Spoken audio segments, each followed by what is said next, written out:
Olá, seja bem-vindo a mais um episódio do nosso podcast Dádiva e Gratidão. A dádiva que nos remete a essa ideia de desprendimento, de entrega, de doar-se em favor de alguém ou de uma causa. Na ciência, ela é considerada um modelo de ação social, onde são estabelecidas relações de liberdade e obrigação, interesse e desinteresse.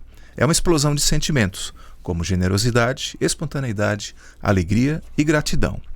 Aqui no podcast nós vamos conhecer organizações e movimentos da nossa cidade e região, que atuam com alguma causa, sempre visando o bem da coletividade, ainda que muitas dessas ações ocorram de forma individual. Eu vou fazer a minha audiodescrição. Eu sou o Loriberto, sou um homem branco, cabelo curto, loiro, barba mais ou menos grisalha curta também, e hoje eu estou vestindo uma camisa polo na cor vermelha com um pequeno detalhe em preto. Quero convidar você a se inscrever no nosso canal no YouTube, também nos seguir no Instagram, Facebook e Spotify. Lá no YouTube você vai ver um sininho, ative aquele sininho para sempre receber notificações de novos episódios que a gente lança. Também agradecer ao nosso patrocinador, a Orplan Solutions, uma empresa de apoio às organizações, na gestão, plano de captação de recursos, elaboração de projetos, a captação de recursos, o acompanhamento na execução e também na prestação de contas. E hoje a gente tem aqui o prazer, nosso episódio 39, de receber a Fundação Fritz Miller, que é uma instituição de educação continuada e corporativa, genuinamente catarinense, que é muito bacana, muito legal.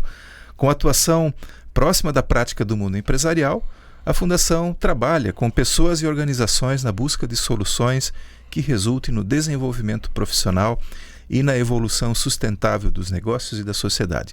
E a gente tem um bocado de coisa para aprender aqui hoje. Então, professor Everaldo Grau, né? Graoi. Muito obrigado por ter aceito o convite e estar aqui conosco hoje. Muito obrigado, Loriberto, também pelo espaço. Fazer uma rápida audiodescrição. Tenho 1,80 m, sou galego, sem barba, cabelo claro, galego também. E estou aqui com uma camisa clarinha, verdinha, uma calça jeans azul. E muito feliz por poder participar e falar um pouco do trabalho que a gente desenvolve aí em prol da sociedade, da comunidade aqui de Blumenau e do todo o estado de Santa Catarina. Que legal. Vamos começar do início então, né? Isso. Como surgiu a Fundação, como e por que surgiu a Fundação Fritz Miller? Bom, a Fundação Fritz Miller ela foi criada em 1996, né? Então completamos recentemente 26 anos de história. Não sei se você sabia, mas ela foi criada a partir da FURB. Eram 92, 93 professores e técnicos administrativos que resolveram se reunir. E a partir do professor Pedro Paulo, que você deve conhecer também lá da nossa FURB, surgiu a ideia de se criar uma fundação que pudesse promover o desenvolvimento científico, tecnológico, principalmente voltado à área de educação e inovação, e que pudesse trazer soluções educacionais aqui para a nossa região.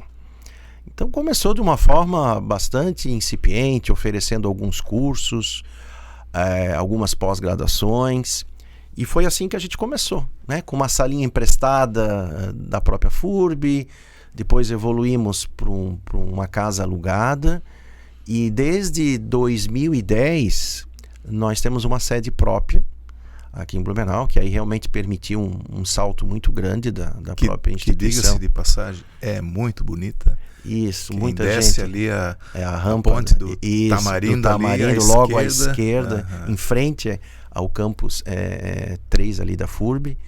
E realmente é um prédio sustentável, tem toda uma pegada.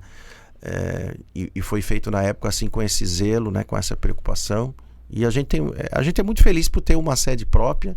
E aí agora sim, né, podendo construir, vamos dizer, esse sonho lá atrás. Então essa foi a ideia, né? Lembrando, a gente não tem uma ligação direta com a FURB, a ligação ela é histórica, mas ela é totalmente independente, né? Então a gente não ajuda só projetos da nossa universidade, ajudamos entidades de forma geral, né? Então esse é o nosso grande objetivo e que a gente vem mantendo aí ao longo dos anos. Daqueles 90 e poucos iniciais lá, permanecem ainda hoje?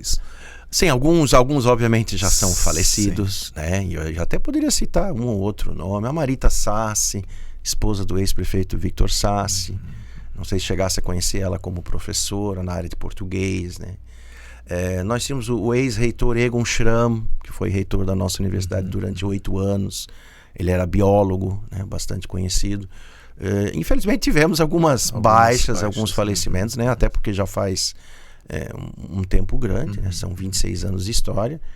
Eu sou um dos fundadores também, até porque o nosso estatuto, de alguma forma, permite que esses fundadores ainda escolham os dirigentes da instituição, né? Isso está presente no nosso estatuto. Não necessariamente o seu presidente precisa ser um fundador, mas é o que tem ocorrido ao longo dos anos, né? Sempre tem permanecido algum fundador como o dirigente principal, mas o estatuto permite que seja escolhido qualquer pessoa. Até porque é um trabalho voluntário, né? Não há remuneração para ser o dirigente, mas é o que a gente tem mantido de tradição ao longo dos anos. Daqueles fóruns que já são falecidos, mas houve desligamentos também por parte de... O que houve na verdade, assim, um ou outro professor que na época acabou se deslocando para outras cidades, né? Então tem gente que está morando em outro estado e obviamente pediu um desligamento. Mas a gente mantém em torno desse número, são 87, 88, aí por aí o número assim oficial.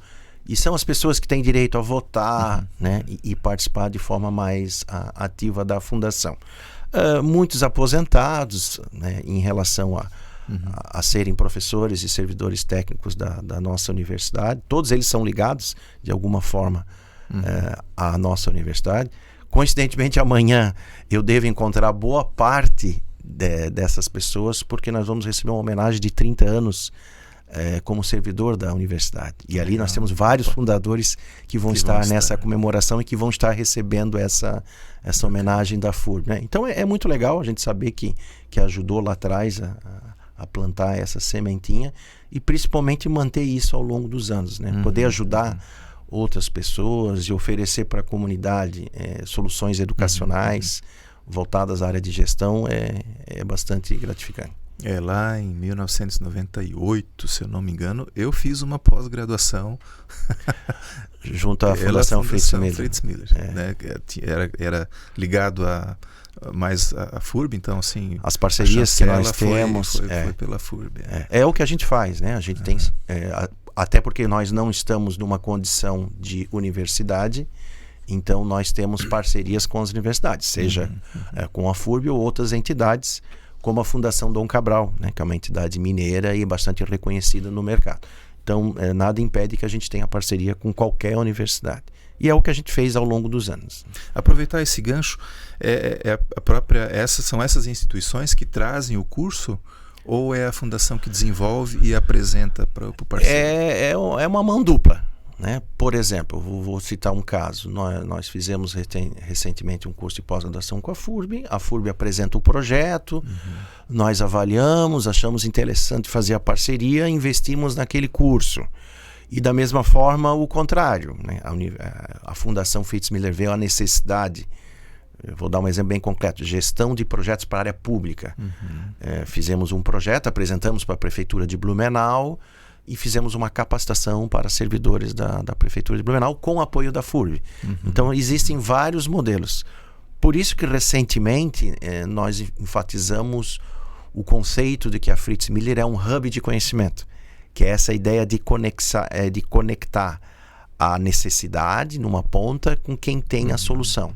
Então nós fazemos essa intermediação, seja com soluções próprias ou com parcerias, mas a ampla maioria das soluções são com as nossas parcerias, e parcerias vindos de vários locais, com vários níveis de maturidade. Isso que é importante, a gente procura desenvolver soluções que atendam à necessidade do mercado. Essa até era uma curiosidade, assim, se por exemplo uma empresa, né, tem lá uma necessidade específica, digamos, para ela, mas que pode ser replicado para outros, se ela apresentando também passa obviamente por esse crivo também, né? Mas se tem essa possibilidade também de se criar. Se tu me permitires, posso vamos lá. dar vários exemplos. Por eu ser diretor na associação empresarial, eu tenho contato com muitos empresários.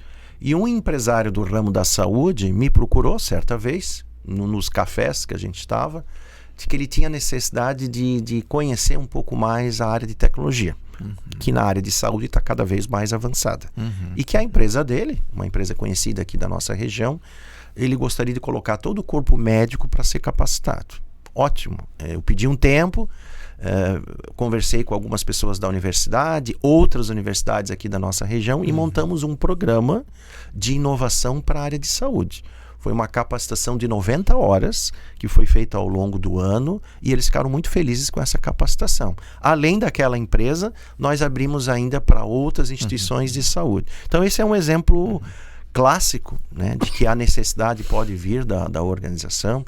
E assim acontece para a área de liderança, para a gestão de custos, para a área de marketing, para a área de gestão de projetos. Então nós temos assim uma gama enorme de soluções ditas de pacote, de prateleira, que já estão disponíveis, mas obviamente que essa customização ou adaptação à realidade de uma empresa, ela é perfeitamente possível e acontece. E eu diria que cada vez vai ser mais intensa essa necessidade de fazer algo, porque às vezes a pessoa não quer ficar 200 e poucas horas, 300 e poucas horas, talvez não quer ter aula todos os dias ou não quer ter aula todos os finais de semana. Nesse caso da área de saúde, era um encontro mensal que acontecia na sexta-noite e sábado de manhã. Até pelas características e limitações dos médicos, que no horário comercial e dia de semana estão muito mais ocupados, e eles toparam o desafio de fazer o curso sempre sextas à noite e sábado de manhã, e com uma presença de frequência bastante alta.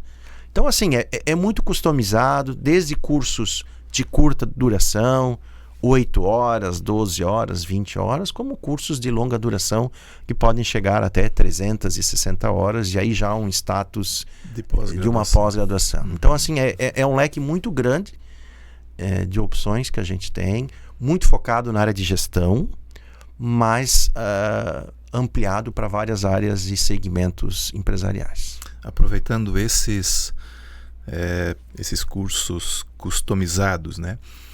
Eles são hoje oferecidos todos presencialmente ou já tem alguma coisa também disponível em plataforma? Em função da própria pandemia, a gente tinha algumas soluções já online, inclusive cursos gravados, mas não eram tão intensos e o investimento não era tão efetivo. Com a pandemia, e para você ter uma ideia, nós ficamos praticamente 3 meses com a fundação fechada, literalmente fechada, sem nenhuma ação, principalmente naqueles momentos mais críticos, né, em 2020. E obviamente que aquilo lá foi um grande aprendizado para a gente, né? A gente teve que se reinventar, como eu acho que todo mundo. E aí sim, rapidamente, eu acho que esse foi uma virtude da fundação. Em menos de 3 meses nós conseguimos já lançar primeiras soluções já à distância, trabalhando de forma online, aproveitando a experiência de plataformas de videoconferência. E hoje nós temos no nosso portfólio vários tipos de soluções, né? Ainda permanece na sua maior linha cursos presenciais, mas nós atuamos com cursos online, totalmente online, feitos ali ao vivo, aula ao vivo. Temos cursos híbridos, que ora podem ser presenciais, ora online, e temos cursos gravados, que são efetivamente cursos de 20 horas, 30 horas, que a pessoa se inscreve e faz dentro do seu ritmo apropriado. Então, obviamente que a pandemia veio a acelerar essa nossa transformação, o que é bom, porque existe mercado para todas essas áreas de atuação, né? E cada vez vamos ter que ser mais criativos, mais inovadores para permitir essa inovação. E eu acho que é o caminho, isso já acontece na universidade, já acontece em vários meios, e eu acho que isso é bom, né? Bom para a sociedade, para a comunidade de forma geral.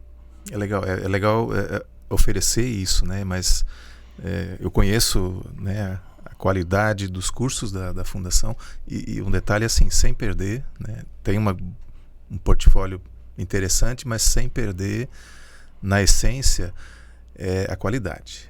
Isso aí é algo que inclusive é um dos nossos valores, né? É um dos nossos pilares, né?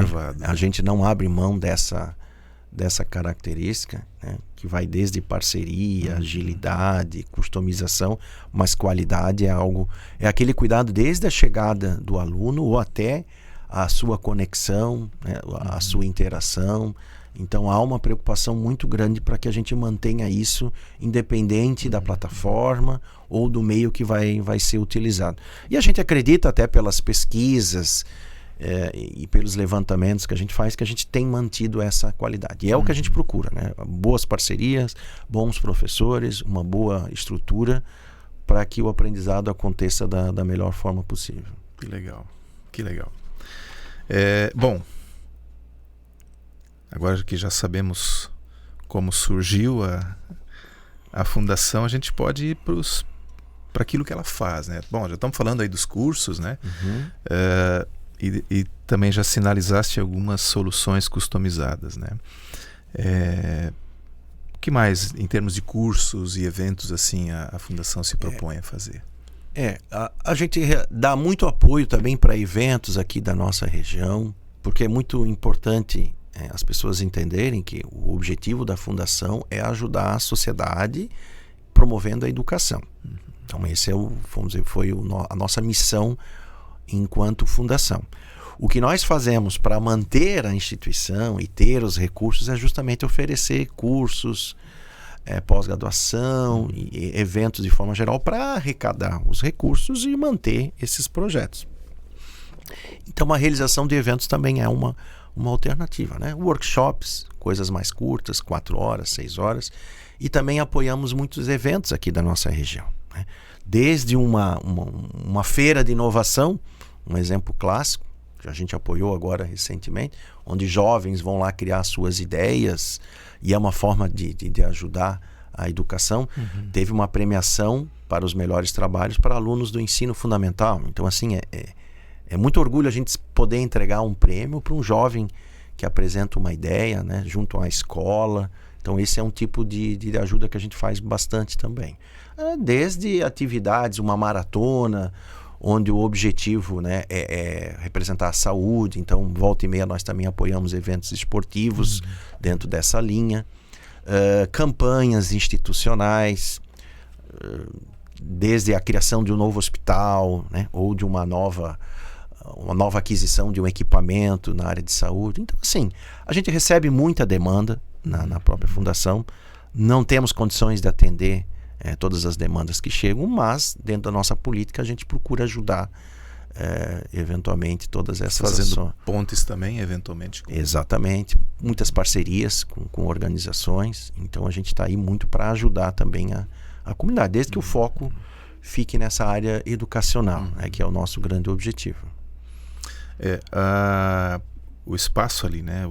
A estrutura hoje, ela tem lá, pelo que eu lembro, tem um auditório.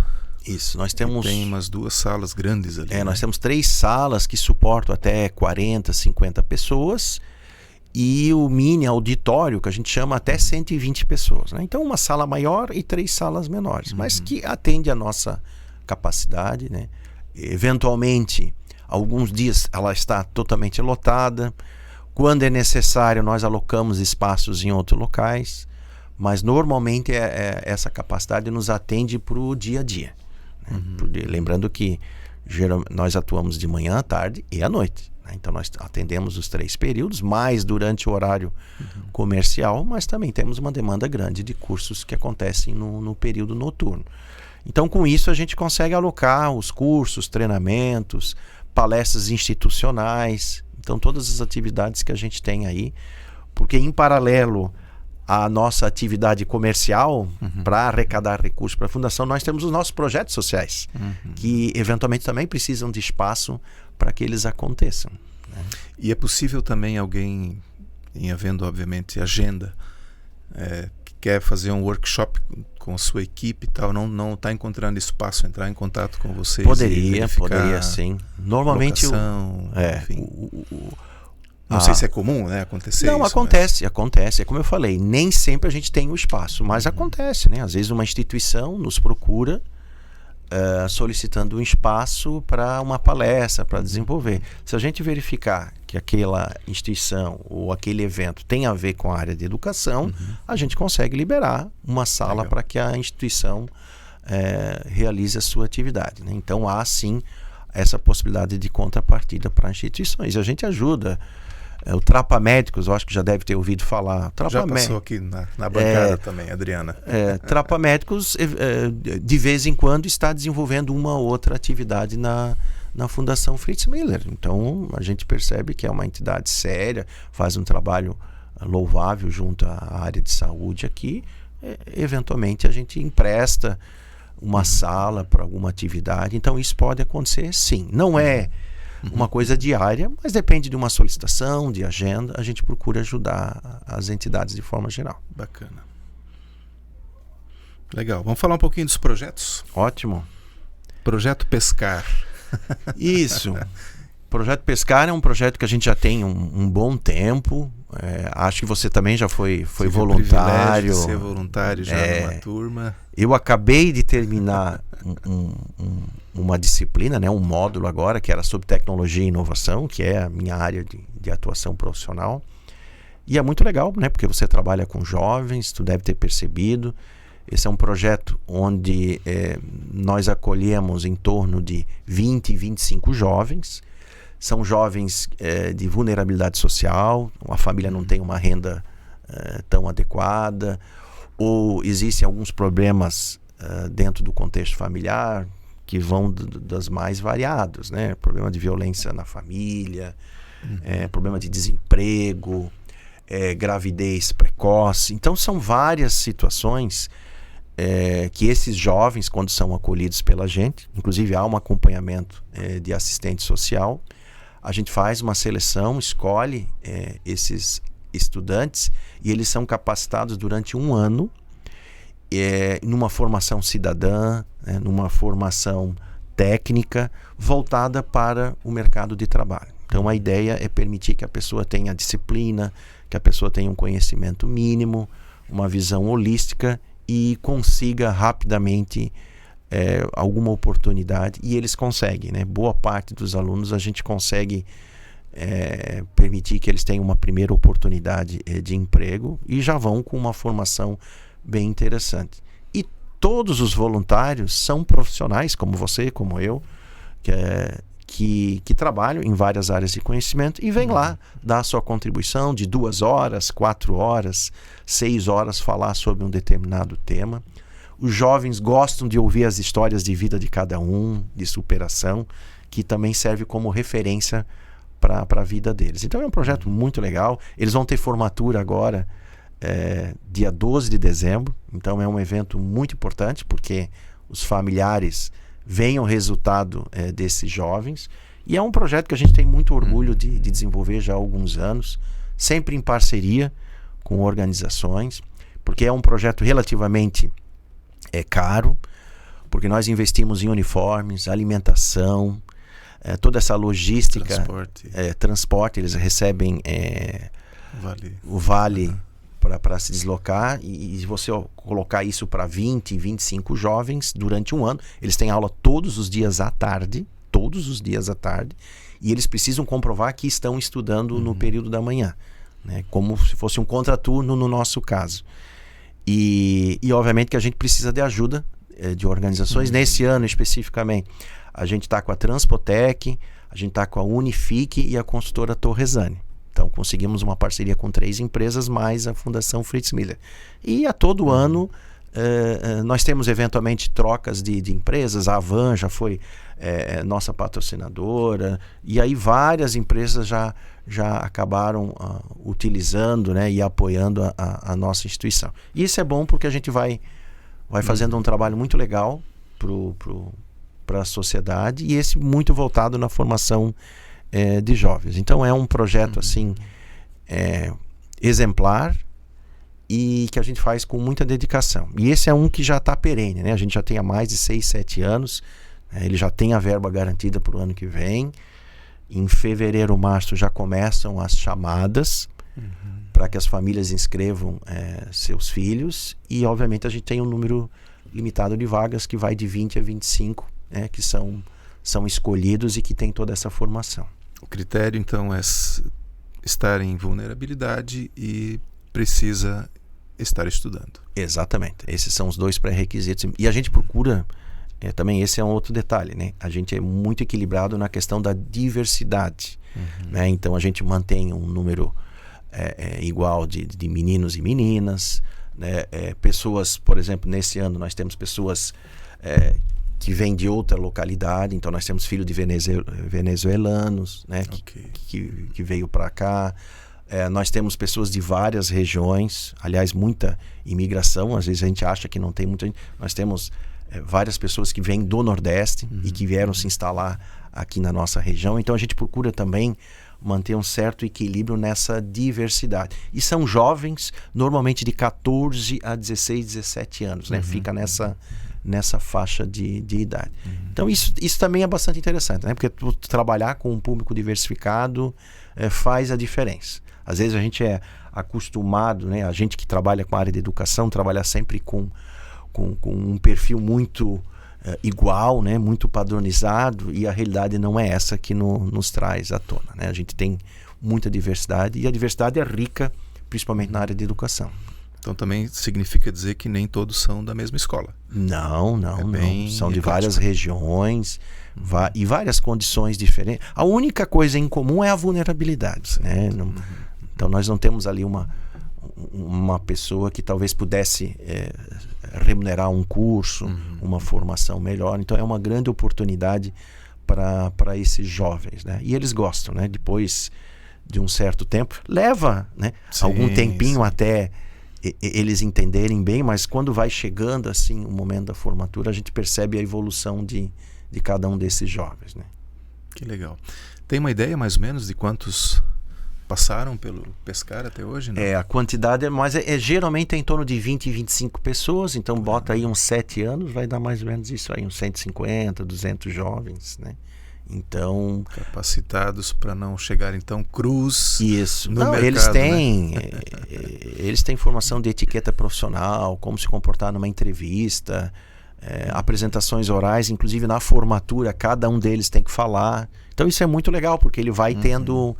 E o engraçado tu deve lembrar um pouco da dinâmica do Pescar. Na primeira semana de aula, eles fazem a sua apresentação. E a gente vê lá, muitas vezes, o jovem retraído, com uma certa dificuldade para falar, nervosismo. E depois a gente vê a evolução dele depois de um ano na formatura. Aí a gente olha, lembra daquele jovem, a facilidade, né, que ele tem para falar e como ele evoluiu. Então tem formação na área de marketing, de comunicação. É bem interessante assim, a formação. Eu diria assim que esse seria um curso que todo pai, né, toda família gostaria que o jovem fizesse, né? Nesse caso, a gente tem o privilégio de oferecer isso para os jovens aqui da nossa região. Lembrando que esse é um projeto nacional, não é um projeto exclusivo da Fundação Fritz Miller. Ele acontece em todo o país, em várias regiões, e nós somos parceiros dessa Fundação Projeto Pescar e que atua aqui em Blumenau com a Fundação Fritz Miller. Teria a possibilidade de ampliar esse programa aqui em Blumenau? Claro que existe. Obviamente que sempre direcionado a essas parcerias. Havendo assim as parcerias das organizações, com certeza você poderia ter mais turmas. Então a gente pode deixar aqui já um convite, né, para quem primeiro quiser conhecer o Projeto Pescar, entrar no site da Fundação. Isso. Na descrição do vídeo a gente deixa depois também o link, né? E para conhecer um pouco mais, né? E também se quiser um dia ir lá e conhecer pessoalmente como é, as portas. Nós estamos terminando a turma agora dia 12 de dezembro, mas a partir do ano que vem. E também nós temos ali um corpo, né, que faz todo. Nós temos pelo menos 2 pessoas que atendem exclusivamente o Projeto Pescar, e estão totalmente disponíveis, não só para passar essas informações para quem tem interesse, né, algum familiar ou até alguma empresa que queira adotar ou queira ajudar o projeto, ou até o caminho inverso.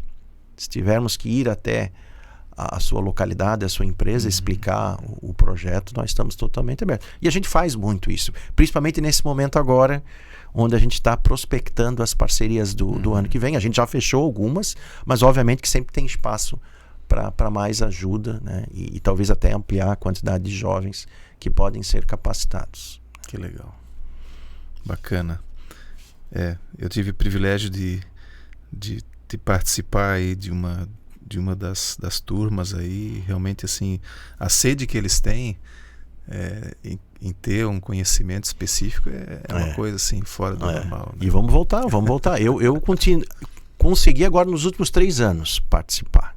Então eu sempre procurei agendar já com antecedência. A gente sabe que a loucura para poder atender, mas consegui agora manter 3 anos seguidos como voluntário. Alguns anos eu realmente também não consegui. E é assim que a gente funciona. A gente vai convidando as pessoas de referência no mercado, e geralmente as pessoas gostam muito, né? Porque é 1 tarde, 2 tardes que você se dedica. E é fantástico você conhecer esses manter jovens e conversa com eles também, porque acaba trocando, né? E mantém um vínculo legal com eles. Até hoje, né? Isso mantém depois. Até hoje eu encontro alguns jovens aí no mercado de trabalho.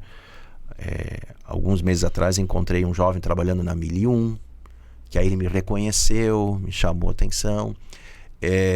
Ano passado eu estive num restaurante, essa até é uma história assim interessante. E no restaurante um garçom que me atendeu me reconheceu como presidente da Fundação Fritz Miller e fez um elogio ao projeto, dizendo que o filho dele, depois que fez a formação, melhorou muito na relação familiar, que já estava trabalhando. Então, foi um depoimento assim fantástico, que chega a arrepiar e se emocionar. Então, só esse depoimento já valeu todo o investimento, né? Saber que um pai fez a referência e fez o agradecimento assim com as pessoas que estavam junto à mesa, né? Então isso realmente é impagável, né? E a gente vai procurar manter isso, e os nossos colaboradores são muito empolgados com esse projeto. Para você ter uma ideia, cada aluno ainda recebe uma mentoria dos nossos colaboradores. Então é como se fosse uma adoção do jovem, né? Então cada funcionário tem lá um jovem que vai fazendo acompanhamento, vai passando informações extras para procurar motivá-lo, porque não é fácil, né? Fazer com que ele mantenha o interesse ao longo de todo o ano. A gente sabe que jovens nessa situação são rapidamente levados para um caminho não tão adequado. Então a gente procura também dar aquele conselho, chamar num lado, e a gente faz esse trabalho interno que é muito legal também. Que legal. Bom, depois disso tem também o Lacre Solidário, né? Que esse já também há muitos anos é desenvolvido aqui, né? Tu me desculpa porque eu sou meio ruim assim de lembrar as datas, não tem né? problema. Mas assim, o Lacre Solidário também já é um projeto que nós já temos há vários anos. E essa é uma parceria com o Rotary Club aqui em Garcia. E tem apoio de vários outros Rotaries, tem apoio de empresas também, mas basicamente é a Fritz Miller com o Rotary que conduz esse projeto já há alguns anos. E também fantástico, já recebeu homenagens da prefeitura, já ganhamos prêmios catarinenses de sustentabilidade. E todo mundo, eu acho que de alguma forma tem algum amigo, parente, né, que tem a preocupação de resgatar ali, guardar o lacre, encher numa garrafinha e levar lá na fundação ou nos postos de coletas, né? Já é uma coisa assim que acaba virando cultural. Você já terminou lá a sua bebida, já. E a gente recebe. Pelo menos eu percebo isso lá em casa, né? Porque em casa a gente tem o hábito de guardar os lacres também. Então isso é muito legal, porque nós temos vários postos de coletas, empresas que fazem campanhas, escolas que fazem campanhas para arrecadar. E todas essas entidades e iniciativas, elas podem indicar pessoas físicas ou entidades para receber a cadeira de roda. Porque a logística é mais ou menos essa, né? Aqueles lacres, eles são utilizados na construção, né? Eles são encaminhados por uma fábrica, a fábrica usa parcialmente, não é só o lacre. A gente sabe que não é só o lacre que é suficiente para construir a cadeira de roda, mas ela ajuda bastante e diminui muito o custo da aquisição da cadeira. E depois há um processo democrático onde as pessoas entram no site do Lacre e indicam entidades ou pessoas físicas para receber as cadeiras de rodas. Então isso tem funcionado muito bem, é um trabalho bem sério. A gente tem procurado atender toda a demanda, e também é um trabalho assim que orgulha bastante, porque a gente já ajudou muitos e muitos, né? Lá no próprio site nós temos os nossos relatórios sociais. Lá a gente tem os números de quantas pessoas já ganharam. Como eu falei, eu não lembro muito de cabeça, mas é um trabalho que é feito anualmente. E a gente tem feito entregas assim constantemente, né? É uma empresa só que fabrica? É encaminhado os acres? Normalmente é uma empresa, se eu não me engano, é de Joinville, que é uma que já tem parceria com os Rotaries, então a gente já conseguiu ali um preço bom, já toda uma logística boa. Inclusive agora a gente está recebendo mais cadeiras novas, porque a campanha agora está no seu finalmente, vamos dizer assim, na finalização. E depois que aconteceu a pandemia, a gente percebeu também uma ordem diferenciada. A gente faz entregas ao longo do ano, a gente não fica esperando só um determinado momento. Antes a gente tinha só um momento. Não, então a gente agora procura fazer isso mais vezes e fica melhor. Senão a pessoa tem que esperar até o final do ano para ganhar uma cadeira. Quem então precisa agora. Exatamente. No momento, né? Então a pandemia nos acelerou esse processo, então a gente tem feito esse trabalho de forma contínua. É legal que também você fica mais próximo Exatamente. da necessidade, né? Atende a necessidade logo de imediato. E esse é um projeto que já roda sozinho, a fundação já tem toda uma expertise para desenvolver. É o que a gente chama de projetos institucionais, assim como o Projeto Pescar. E isso tem funcionado muito bem com as parcerias, com os postos de coleta. Outra coisa que a gente viu ao longo dos anos, a padronização da cadeira. A gente percebeu que não poderia ser sempre a mesma cadeira. Então nós temos pessoas mais obesas, pessoas que têm algumas necessidades especiais diferenciadas e que sempre a mesma cadeira de roda não serviria. Então hoje nós temos 3, 4 modelos de cadeiras de rodas também, que dependendo da pessoa que nos procura, a gente também vai atendendo, né? Então o projeto evoluiu ao longo dos anos e acredito que tem atendido bem aí também uma boa parte aí da sociedade. Eu lembro de uma entidade que esteve aqui conosco, a Casa de Apoio. Casa de Apoio. Ela até mencionou que não pode ser qualquer cadeira de rodas. Exatamente. Isso a gente percebeu ao longo da campanha. Eles recebem lá muita gente que quer doar cadeira de roda. Aí aquele padrão, né? Mas aquele de mercado, vamos dizer assim. Exatamente. Né? Mas não serve aquele, né? Serve. Tem que ser um especial, às vezes adaptado mesmo. Com exatamente. E isso aconteceu e tem acontecido cada vez mais, tá? Cada vez mais tem acontecido isso. Então isso também nos alertou sobre rodar a pesquisa ao longo do ano, né? O projeto, e não só num determinado momento. Então essas características, essas adaptações, elas são feitas ao longo do ano também. Legal. Voltar um pouquinho ali na campanha. Já tem um bom número de postos de coleta, né? Tem, por incrível que pareça, a gente está cada vez um número maior. Para você ter uma ideia, hoje a campanha não fica só em Blumenau, né? Ela já atende várias regiões do estado de Santa Catarina. Então, assim, há uma estrutura bastante grande, uma logística boa em relação a esse projeto. Para ter uma ideia, a gente recebeu convite de pessoas de outros estados, que a gente teve que recusar porque a gente não tinha estrutura para garantir a logística. Então, eu vou dar um exemplo. Tinha indústrias, empresas aqui da nossa região que têm filiais em outros estados, né? Nós tivemos que repassar para a própria empresa, olha, é mais fácil você então fazer esse trabalho de logística e isso chegar até nós. Tá? Mas realmente a gente teve que negar algumas localidades fora do nosso escopo porque ficaria muito caro e muito difícil realizar. Mas isso que é bom, a gente tem postos de coletas no estado inteiro. Tá? Até porque o Rotary tem uma capilaridade grande e os nossos clientes, nossos parceiros acabam também participando do projeto. Então tá bem consolidado, sempre tem espaço para mais gente, mas da mesma forma, na nossa página vocês acham informações de como pode ajudar nesse projeto. Bacana. Que legal. Eu não sei se esse ainda tem, mas o Longevidade. O Longevidade é um projeto voltado às ILPs, Instituições de Longa Permanência do Idoso.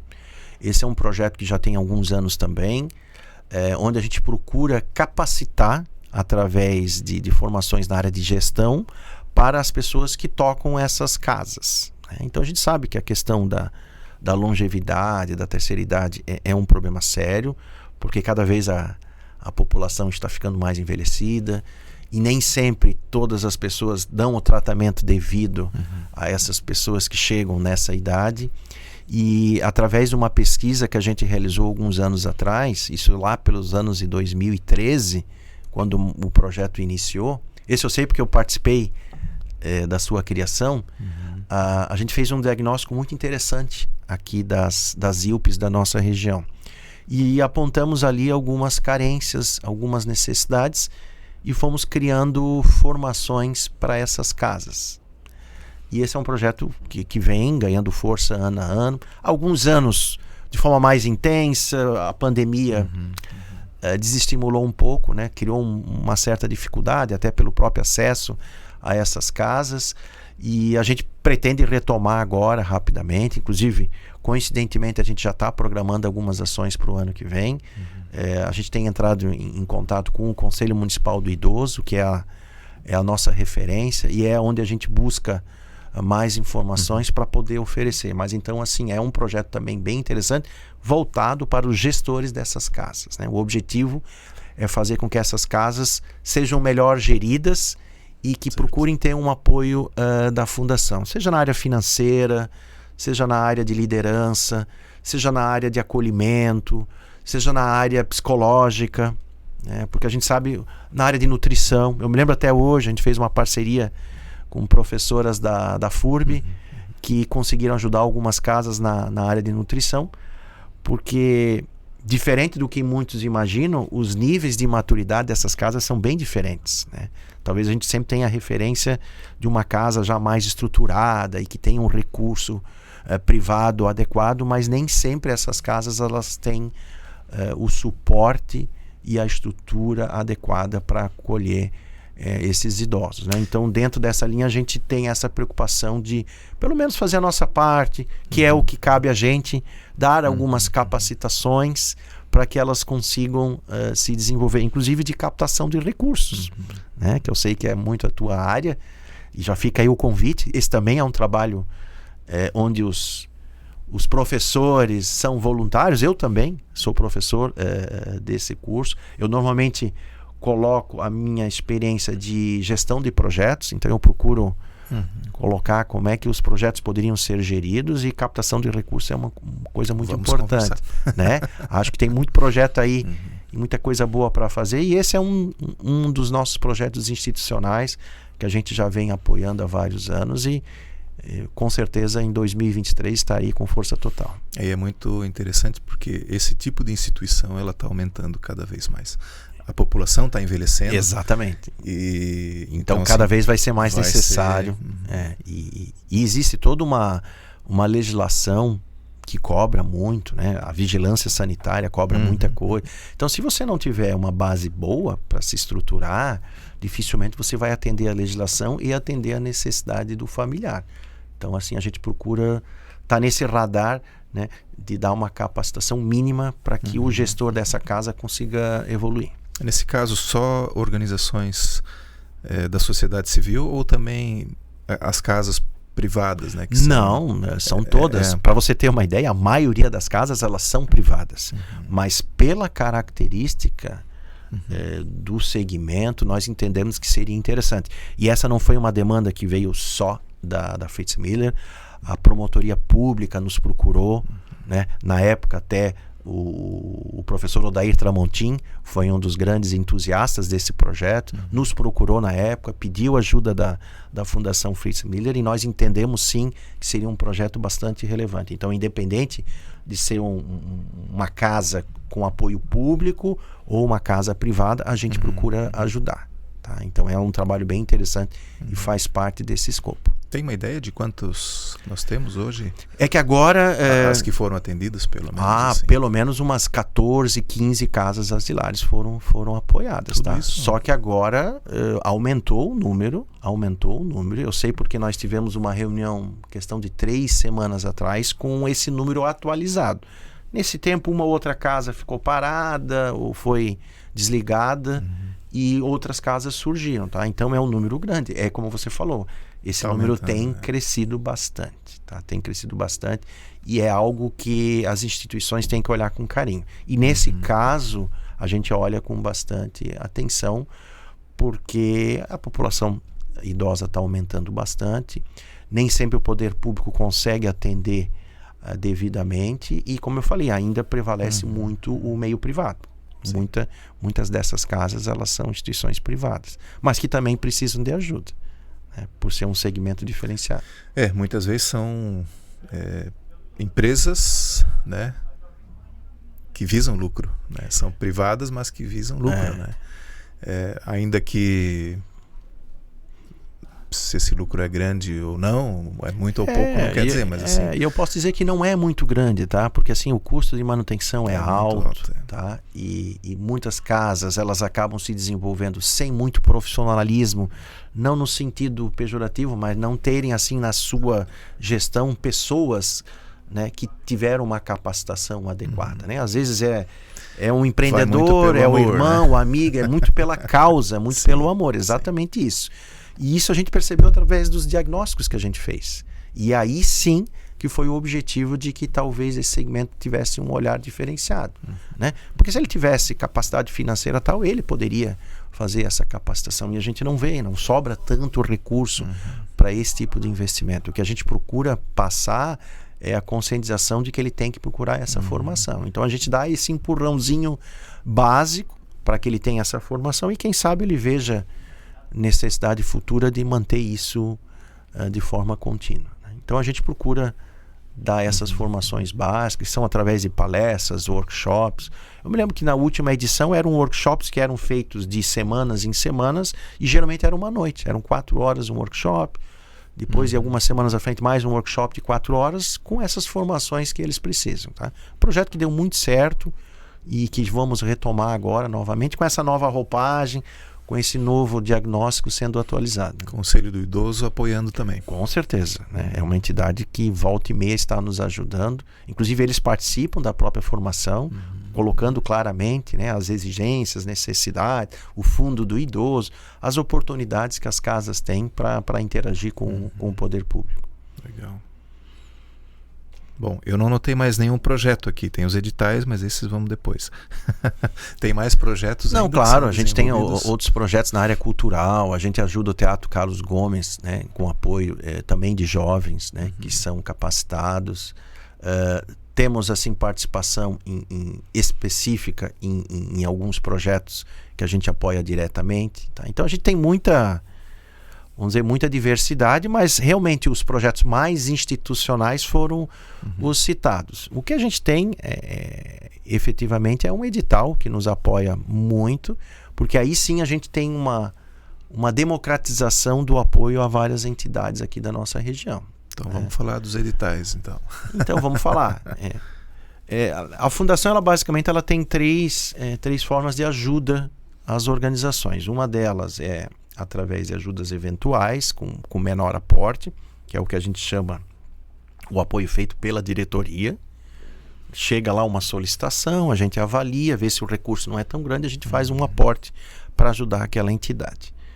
Um segundo segmento são os projetos institucionais, que já tem ali um orçamento definido e que vão rodando ao longo do ano, né? Você falou, Projeto Pescar, Lacre Solidário. Então, esses projetos que a gente já mantém ali uma certa organização e já tem uma história em torno deles. E tem o edital, que é onde tem um aporte razoável de R$100 mil a R$120 mil, que foram os históricos dos últimos editais, onde a gente faz uma chamada, a gente divulga na imprensa, no site, e as pessoas, as entidades ou pessoas físicas se inscrevem solicitando recursos que vão de R$5 a R$10 mil para ajudar naquele seu projeto. No nosso caso, a exigência é que haja alguma intervenção na comunidade, ou numa escola, né, ou na sua comunidade, ou em alguma entidade específica, em algum hospital. Bom, aí depende, né, existem vários tipos de ajuda que você pode dar. E esse recurso vai diretamente para o coordenador do projeto, que faz a gestão financeira desse projeto, e depois ele nos presta conta onde ele usou esse recurso, né, para comprar alguma coisa, para ajudar. Então ele vai definir. E outro pré-requisito é que esse projeto tenha alguma relação com algum dos objetivos de desenvolvimento sustentáveis, né? Então aí você tem um leque muito grande de opções, desde a área ambiental, água, violência da mulher, diversidade, geração de renda, a própria educação. Então você tem aí um leque muito grande. E o edital tem surpreendido bastante a nossa entidade, porque os projetos são maravilhosos, né? São projetos que acontecem e a gente não tinha noção de que como um recurso de 8, 10 mil reais faz uma diferença em muito desses projetos. Então a gente está muito animado.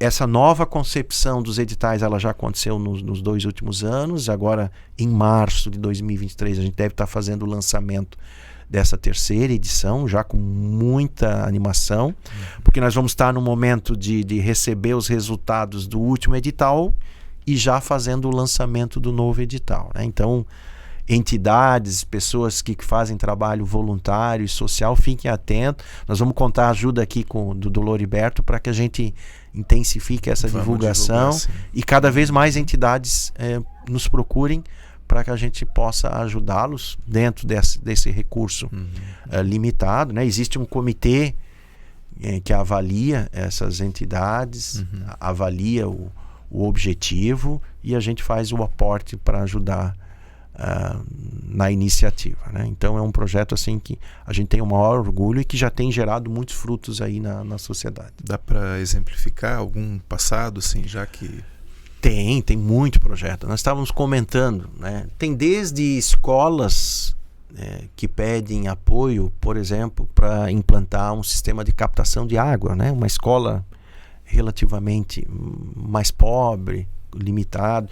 E lembrando que esse projeto ele não diz respeito só a Blumenau, mas todo o estado de Santa Catarina e toda a região.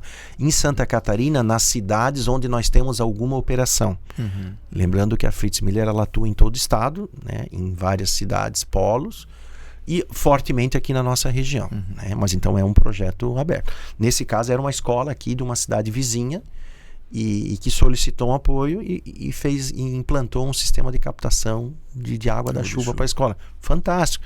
Porque eles aproveitavam, mostravam isso para os alunos e ao mesmo tempo envolveu toda a comunidade. Tivemos um projeto de marcenaria, né? Acho que a gente estava até comentando, que é um projeto de um professor da FURB, onde havia uma capacitação para mulheres para gerar um novo tipo de renda. Então foi muito legal, onde você exercitava habilidades manuais e a ideia é que essa pessoa tivesse condições, né, de construir o seu móvel, o seu projeto. Um projeto que foi muito divulgado, muito bom, né? Assim, deu um resultado fantástico. Teve um que apoiamos recentemente também sobre teatro, apoiar atores que tinham lá uma companhia de teatro que faziam apresentações na escola explicando a questão da violência contra a mulher. Então um projeto também que nos chamou muita atenção. O objetivo do grupo era visitar as escolas, fazer encenações, peças que tratassem a questão da violência da mulher. Então assim, são projetos mais variados. Um que eu comentei sobre Minha Kombi, que é um projeto onde o cidadão lá tem uma Kombi que ela é transportada para vários lugares, é um fotógrafo e ele procura inspirar as crianças para gostarem da fotografia, mas sob um lado ambiental, procurar fazer fotos de paisagens, da natureza. Também apoiamos esse projeto, entendemos também, é um projeto educacional que atende objetivos sustentáveis. Então assim, são projetos dos mais variáveis possíveis e que realmente permitem que a gente possa ajudar, que vai desde cultural, científico, profissional, e a gente procura também equilibrar os objetivos, né? Não ficar só em um determinado segmento. Então a gente procura atender várias áreas de conhecimento e também várias particularidades.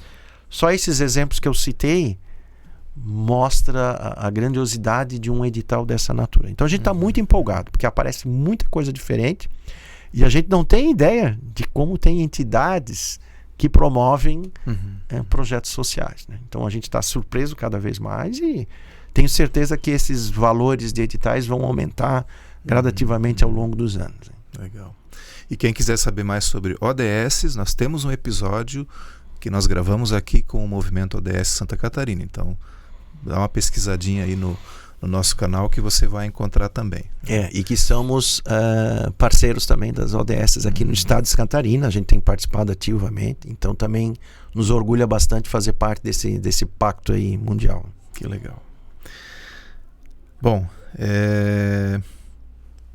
falta perguntar como as pessoas podem ajudar a fundação. Se pode, não pode, como claro, se mas dá essa relação aí, né? A ajuda sempre é bem-vinda. Basicamente, a ajuda, vocês podem procurar o próprio site da Fundação Fritz Miller, né?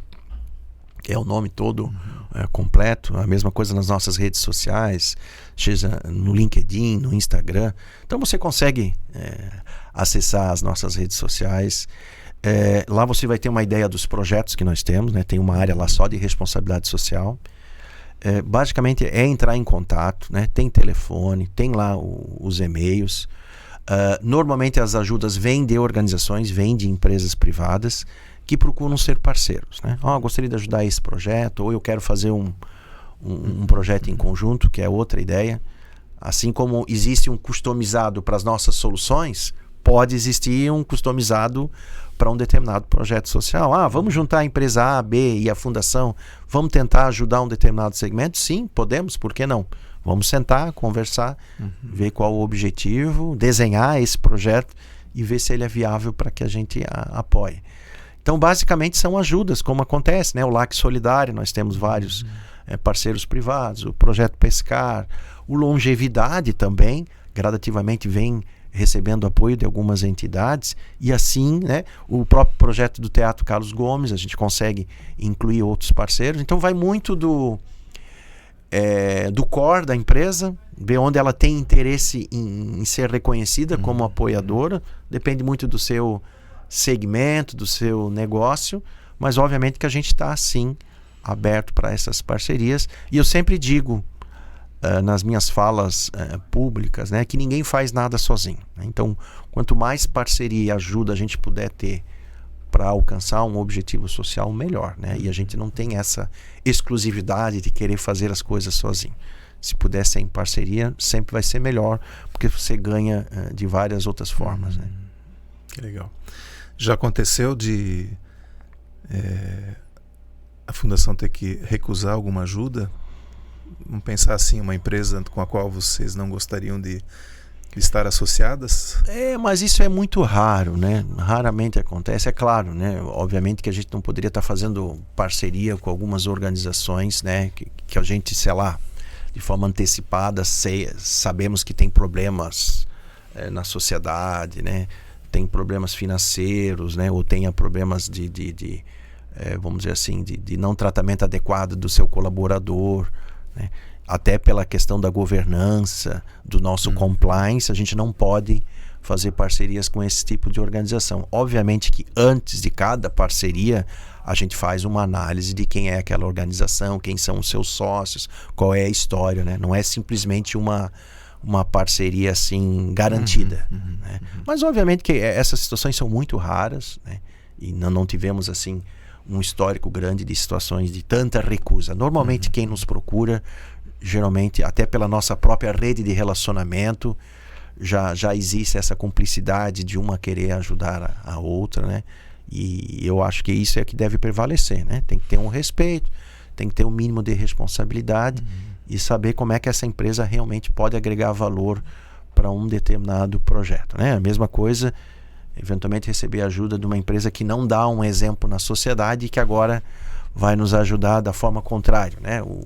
O mercado, as pessoas não vão entender muito essa lógica, né? Sim. Então, obviamente que a gente procura tomar esse cuidado, até para você saber, viu, Norberto? A gente tem um comitê de ética e de compliance interno, tá? Inclusive eu não faço parte, a diretoria não faz parte, até para que esse comitê tenha total autonomia e liberdade. Então o comitê é informado de todos esses projetos e qualquer integrante do comitê pode levantar algum aspecto, né? Seja pelo tratamento do colaborador, pelo histórico financeiro, né? Por alguma problemática que possa ser identificada. Então isso a gente leva muito a sério e a gente tem isso muito bem consolidado. Inclusive no site da fundação tem lá o nosso código de ética e compliance para as pessoas terem conhecimento. Que legal, é importante deixarmos esse registro também.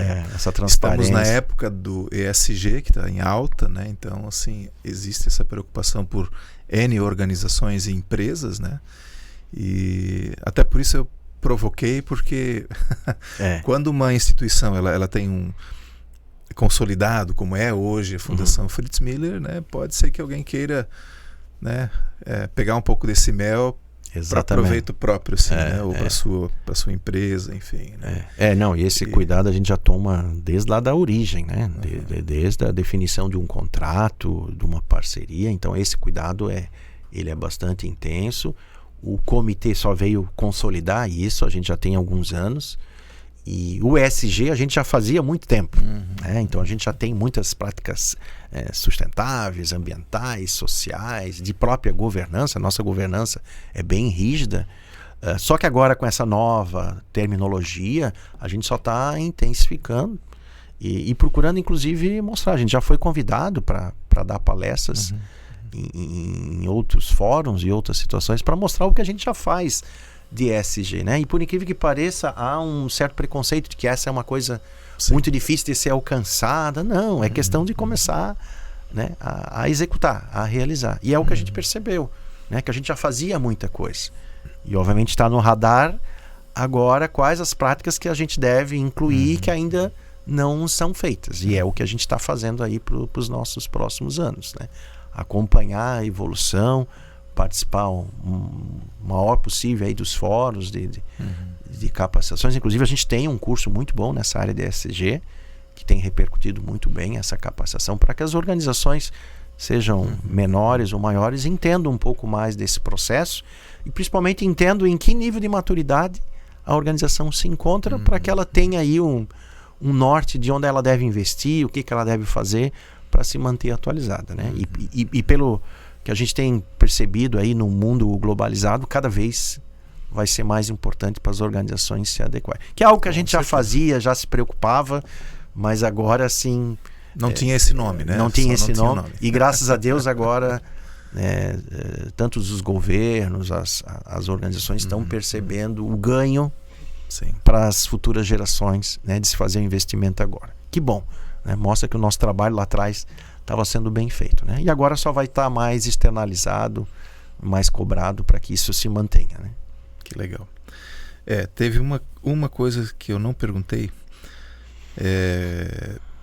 se nesses anos todos, tirando a pandemia, porque a pandemia foi uma dificuldade generalizada para todo mundo, né?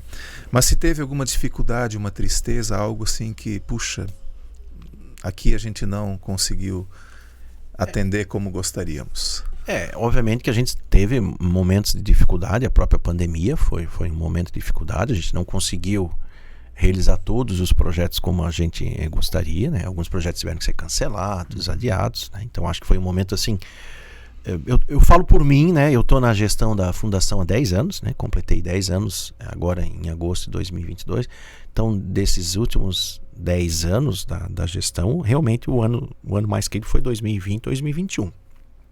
Foram 2 anos onde a gente teve uma arrecadação menor, onde a gente não conseguiu ter muito contato presencial, então não foi fácil também manter todo o nosso corpo de colaboradores, então foi um momento ali de crise bem, bem complicado, mas conseguimos superar e sair dela, né? Quantas organizações hoje não conseguiram voltar à sua normalidade, né? Graças a Deus a gente conseguiu, sim, com muito esforço, ainda estamos nos recuperando, mas temos mantido as contas em dia, temos mantendo aí, né, os projetos, e a tendência agora é a gente conseguir, vamos dizer, aumentar e manter esse ritmo. Mas assim, a maior tristeza realmente foi durante a pandemia e eventualmente uma ou outra ação que a gente não conseguiu colocar em prática, mas por outras circunstâncias, falta de parceiros. Nós tivemos um ano que a gente não conseguiu parceiros para manter o projeto Pescar. E aí ele ficaria muito oneroso para a própria instituição. Então teve um ano que a gente resolveu não manter. Foi muita tristeza, mas a gente não conseguiu naquele momento os parceiros devidos para fazer o projeto Pescar, né? Então, tirando um ano, essa foi uma frustração, né? Um ano que a gente não conseguiu manter a turma, né? Porque o custo ficava muito caro. né? E aí a gente teve que pular, vamos dizer assim, um ano. Durante a pandemia conseguimos manter de forma virtual, né? Nós tivemos praticamente um ano de uma turma de forma online. Foi uma experiência diferenciada, tanto para o aluno como para a gente, mas aconteceu. Aconteceu de forma online. E todos aprenderam. Não sei se era juntos, no teu né? caso, no teu Não, ainda não, foi o meu presencial. foi presencial. Então a gente conseguiu manter um ano inteiro de forma online, né? Eu estive em 2021. Eu estive. Aí tá. já era Então presencial, já pegou, vamos dizer, o mas híbrido, dentro, né? Porque ainda pegamos um comecinho ainda instável e depois já uma... Não foi fácil dar aula de máscara, viu? Não foi moleza, não. Não é fácil, não é fácil. E aí foram desafios que todos nós enfrentamos. Mas era... Fora isso, né? Alguns projetos que às vezes a gente não consegue tirar do papel, mas eu acho que isso faz parte muito do nosso dia a dia. Às vezes a ideia é muito boa tal, e a gente não consegue executar. Mas dentro assim do escopo que a gente tem atuado, a gente tem trabalhado assim com projetos. Gostaria de intensificar mais isso daí, mas aí a gente também depende de um pouco mais de parcerias. E uma coisa importante, viu, Loriberto? Todos esses projetos que eu comentei, né, e que a Fundação já desenvolve, nenhum deles tem apoio de dinheiro público. Isso é muito importante também que se registre.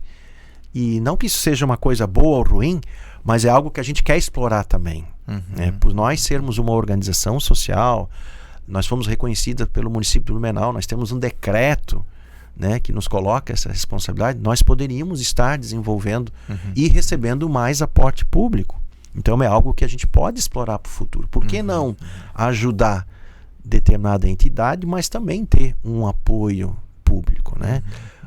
Quantos projetos a gente vê que nem sempre o dinheiro público está sendo bem investido. Sim. Então talvez você procurar entidades sociais que fazem um trabalho sério possam também receber um aporte público e fazer de uma forma melhor o seu trabalho.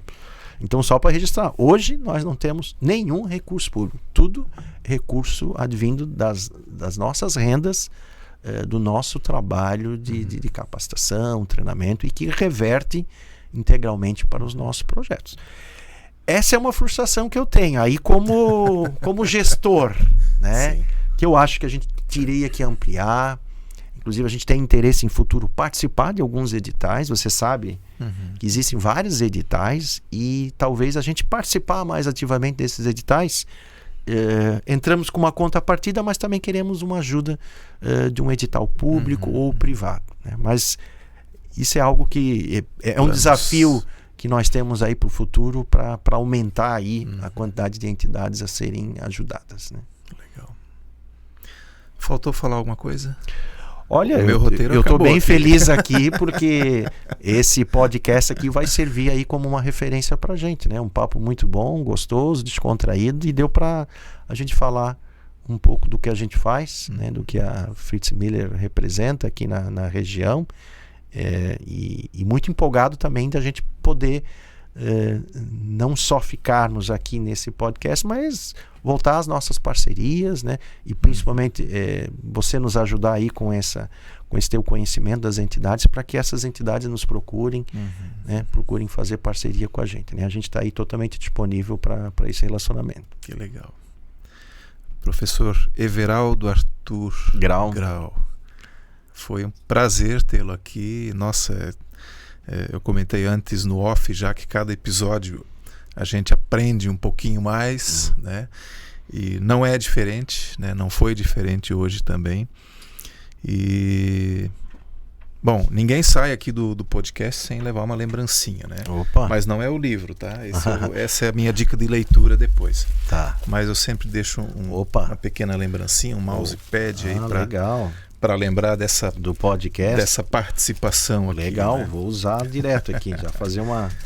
Legal. Muito e obrigado. A dica de leitura é essa pequena Bíblia, né? Mas que é muito importante para quem quer se aprofundar também no assunto do terceiro setor. Esse livro ele foi escrito pelo Dr. José Eduardo Saboa Paz. Ele é promotor de justiça no Distrito Federal. Claro que não é só ele, tem vários colaboradores, mas ele tem esse nome: Fundações, Associações e Entidades de Interesse Social, tá? É um livro que... Esse aqui é uma edição... É a 6ª edição, mas ele já está na 8ª ou na 9ª edição. Com atualização das com próprias atualizações, legislações, exato. marco legal. Então ele já vem acompanhando... Porque ele traz muito, né, dos aspectos jurídicos, administrativos, contábeis, trabalhista, tributário. Ou seja, interessa...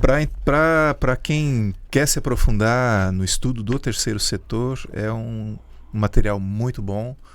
Né? Tem disponível na internet, em diversas livrarias aí. Online você consegue... Já vamos adquirir aqui. Adquirir nós temos uma biblioteca na Fundação, né? Opa. Onde a gente é especializado nesses temas aí. E, obviamente, já vai para nossa demanda. A gente tem vários livros, né? Não sei se tu conhece. Tu deve conhecer a entidade, a Filantropia, sim. Que é uma parceira também. Volta e meia tem conversado com a gente. Eles também têm muitos materiais que a gente é associado, né? É um dos apoiadores. Mas sempre é bem. Eu adoro livro, né? Tem uma biblioteca em casa. Eu sou ainda bastante apaixonado pelo livro impresso. É diferente, né? E com certeza, né? Temos maior interesse e valeu aí pela dica. É isso aí. Vai ficar na descrição aqui do vídeo depois também. Aliás, na descrição a gente vai colocar depois também todos os contatos possíveis aí com nas a redes Fundação, sociais, né? Legal.